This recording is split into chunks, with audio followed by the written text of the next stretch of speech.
bath of liquid nitrogen, and there's a video monitor here so you can see what I'm doing.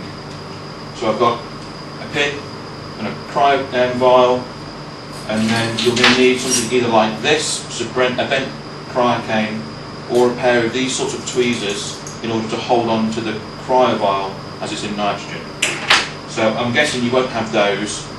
You're more than likely to have one of those, so for today we'll use this. So pop the cap into there like that, just pop it into liquid nitrogen. Hopefully you've ordered one of these little magnetic thingies from Hampton. So obviously you pop the little cap on the end of there. Now I've picked a loop which is about the same size as some of these crystals that you can see in here. So what I'm going to try and do is show you how to fish the crystal up, freeze it into there, and that hopefully is all you're going to need to know apart from a bit of practice on lysosome.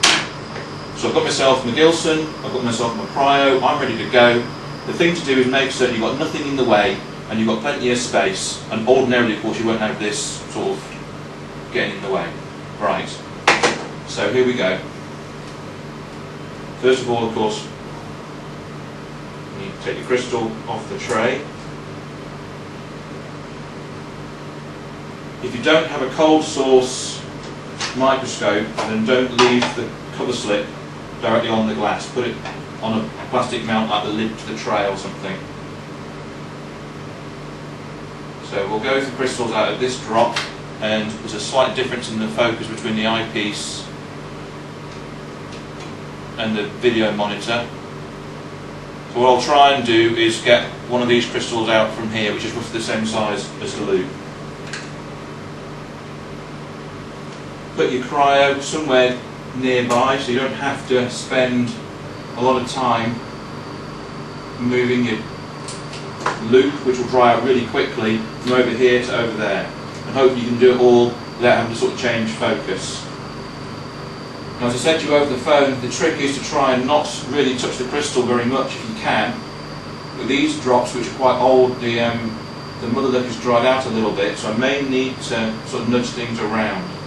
Now what you should be able to see coming into the focus now is a loop, which is this sort of yellowy thing. You can't see it yet. I'm going to try and get this crystal over here, which is pointing upwards. We've already had 2 coffees this morning, so I've got a bit of handshake. Now it might be a little bit too small for this loop, but we'll see how we go. I've broken it, so there you go. That's how not to do it. So let's go for another one.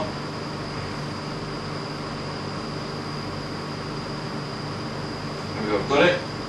Now pop it into the cryo and just move that so it's in the centre of the video screen, and try and focus it a bit better so you can see more what I'm doing. So the crystal's on top there, it's moving around a little bit. Oh shit, no, that's not supposed to happen. Right.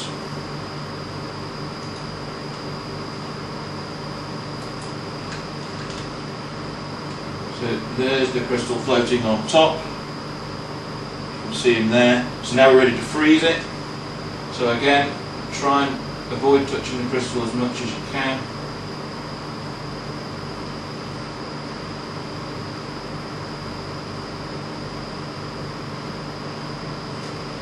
Plunge that straight into liquid nitrogen and then let go. Now it's always a good idea then to go and check back in the drop to make certain you pick the crystal up. Freeze it first and then make certain you've not left it behind.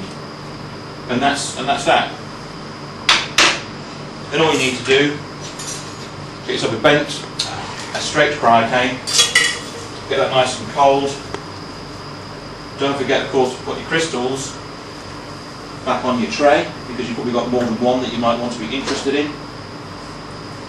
And when your straight cryo cane is cold,